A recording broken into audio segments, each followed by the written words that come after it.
goes to a man who's dear to my heart for standing up for stand-up. When dozens of Netflix employees walked out over Dave Chappelle's reckless decision to perform comedy on his comedy special, CEO Ted Sarandos could have pulled the special and replaced it with more episodes of Who Wants to Watch Koreans Get Killed.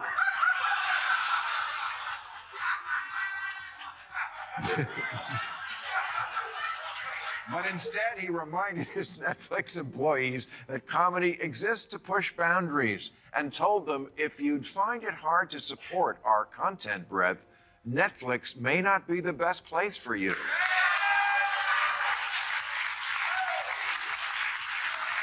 So, for making the phrase, "Don't let the door hit you in the ass," never sound better, this is for you. Maher hasn't slowed down in his crusade against Hollywood's woke icons. Recently, he took aim at a few big names, blasting them for force-feeding audiences their agenda while living completely out of touch with reality. Classic Maher, cutting through their weak talking points and exposing the hollow showmanship behind their virtue signaling. There's a lot to unpack here, so let's get into it. No getting around the fact that what was on the mind of the liberals that night in Brentwood, or wherever we may have been, was that the most powerful witch hunters now were coming from Twitter, the Ivy League, and the progressive left. J.K. Rowling used to be a villain to the right because she wrote books about witchcraft. Now she's a villain to the left because she has the crazy belief that there's more to being a woman than pronouns and lipstick. Opened the night by pointing out an uncomfortable truth. The woke left loves to idolize its champions. Until those champions say something that doesn't fit the script, then they're tossed aside. Just ask J.K. Rowling, who became a pariah almost overnight. Or Elon Musk, once Silicon Valley's darling. Or Joe Rogan, once the edgy voice of progressives. Even Maher himself was celebrated until he dared step out of line. The moment loyalty collides with nonconformity, the mob turns savage. So that was the point of the evening. How do we take a stand against cancel culture? And I suggested, since we were mostly all in show business, that we start an award show to honor the brave people who have fought back. Well, I got to tell you, the idea was met with great enthusiasm by everyone. And in short order, different people were suggesting the ways that their varied talents could be put to use. And then, of course, being Hollywood, nothing happened. But it's still a good idea, so I'm going to do it right here, right now. And not only that, we're going to do it. What is Maher really saying?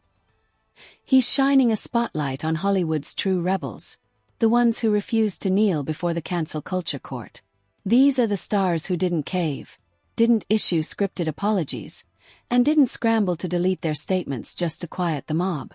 Instead, they doubled down, stood firm, and reminded everyone that free expression still matters. In an industry addicted to applause, Maher is applauding the rare few who didn't sell their souls for it. And honestly, in this climate, that kind of courage deserves recognition. Goes to the president of my alma mater, Cornell University, Martha Pollack. This month, students there demanded trigger warnings before all the lectures in case any of the adult subjects you specifically went to college to learn about came up. And Martha said, yeah, no, we're not doing that. She didn't cave in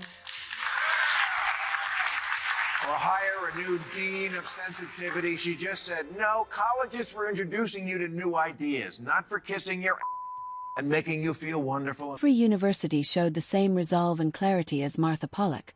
We'd be raising a generation of strong-minded leaders instead of ideological followers. 4 years higher education, especially leading up to Trump's presidency, was sinking into a swamp of impractical, destructive ideas that undermined society's moral backbone. Campuses became echo chambers, silencing dissent and glorifying conformity. But even before Trump's rise, Martha Pollack refused to fold. She held the line, safeguarding academic integrity against the tide of wokeism. That kind of rare courage is exactly why Maher is highlighting her. I'm just amazed at how this generation can simultaneously be too sensitive for anything distasteful and somehow also so into eating So, Cornell, I present you with these balls. I sure could have used them when I was... Looking at today's youth, it's hard not to be stunned by the contradiction. On one side, they brand themselves bold, fearless, and unapologetically free, diving into behaviors that would make past generations faint. Yet at the same time, these same young people break down at the faintest word, joke, or opinion they dislike. The same crowd that celebrates shock value collapses under harmless banter. The hypocrisy is staggering, and the irony is almost impossible to ignore. The place where many Cornell grads will be working next year, Trader Joe's.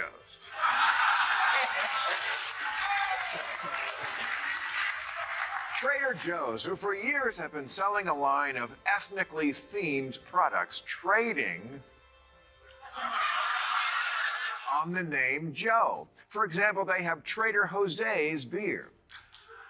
So, of course, one teenager on Twitter heard the word Jose and said it was racist, and then there was a petition, and then Trader Joe's management did the right thing. They burnt down all their stores and killed themselves.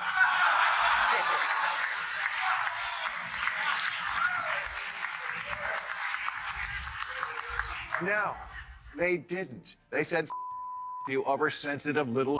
Trader Joe's saga is burned into my memory. When the Twitter mob came after them, everyone expected the company to do the usual, grovel, issue guilt-ridden statements, and rebrand itself into irrelevance. But Trader Joe's shocked everyone.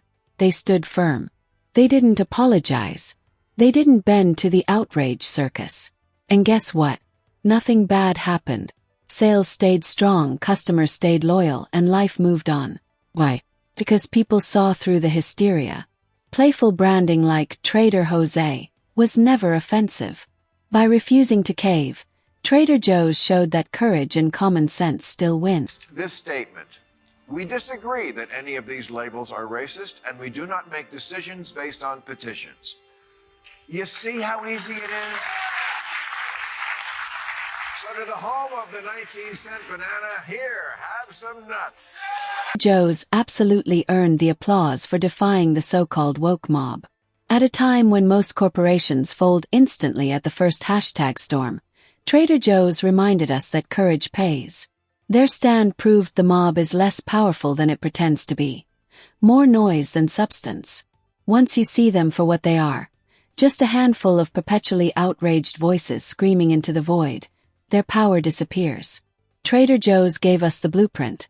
Stand tall and you... He goes to a man who's dear to my heart for standing up for stand-up. When dozens of Netflix employees walked out over Dave Chappelle's reckless decision to perform comedy on his comedy special, CEO Ted Sarandos could have pulled the special and replaced it with more episodes of Who Wants to Watch Koreans Get Killed.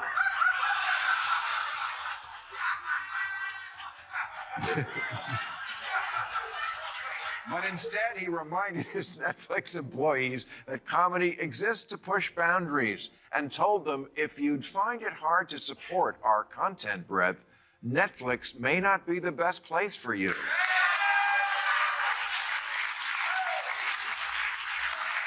So, for making the phrase, "don't let the door hit you in the ass," never sound better, this is for you. Comedians, whose entire purpose is pushing limits and mocking society's absurdities, have become targets of cancel culture. The mob has come after legends. Dave Chappelle dragged for daring to touch taboo topics. Kevin Hart stripped of his Oscar hosting gig over ancient tweets he already addressed. Joe Rogan smeared for podcast conversations outside the approved script. Even Rob Schneider attacked for his goofy humor. Comedy has always thrived by crossing boundaries. Yet now, one off-script joke is treated like a crime.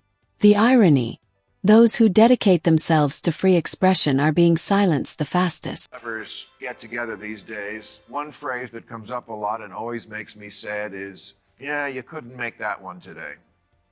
Top of that list is the great Tropic Thunder,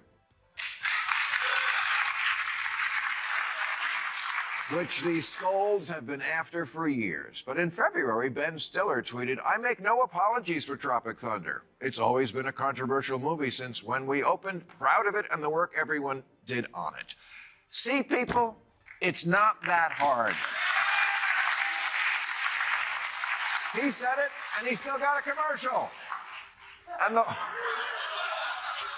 the lesson is, if you stand up to the mob for just a day or two, their shallow, impatient, immature, smartphone-driven, gerbil minds will forget about it and go on to the next nothing burger, and you still will have... I didn't hold back when reminding Hollywood that standing up to the woke mob isn't career suicide.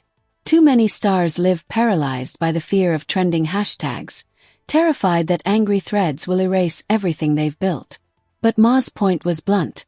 At worst, you'll deal with a few days of Twitter tantrums before the mob moves on. Careers aren't destroyed by backlash.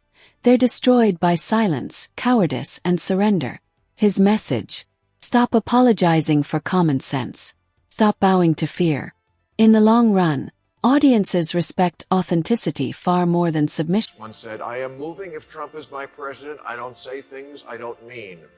Here she is looking miserable, having to endure America at the Grammys last Sunday.